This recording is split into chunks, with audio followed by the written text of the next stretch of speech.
ক্ষেত্রে জীবন দিতে হলেও জীবন দিয়ে যাব।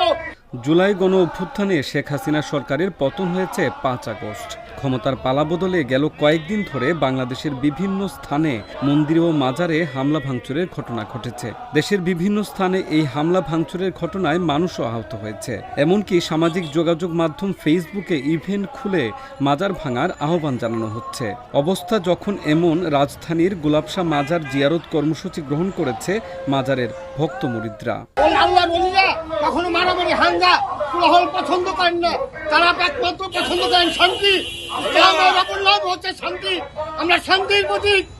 জনতা শুনে রাখো, তোমরা যদি চিন্তা করো, এখনো যদি ঘুমাও, বিড়ালের মতো যদি তুমি আবারও বাঁচতে চাও, ভাগের মতো না বাঁচতে চাও, তাহলে তুমি চিন্তা করো তোমার ঘরও কালকে ভাঙবে।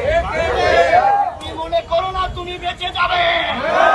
11 সেপ্টেম্বর সকালে গুলিস্তানে অবস্থিত গোলাপশাহ মাজারের সামনে গিয়ে দেখা যায় জড়ো হয়ে বিভিন্ন ধরনের প্রতিবাদী স্লোগান দিচ্ছেন মাজার জিয়ারতে আসা ভক্তকুল। বেলা বাড়ার সঙ্গে সঙ্গে অনুসারীদের উপস্থিতিও বাড়তে থাকে, যা পরবর্তীতে রূপ নেয় অবস্থান কর্মসূচিতে। অলি ছাড়া মুসলমান নাই, আমরা ছিলাম হিন্দু, অলি এসে আমাদের মুসলমান বানাইছে। আমরা যদি অলিকে বলে আসে তাহলে আমরা মুসলমান রই না, মুসলমান থাকা সম্ভব না।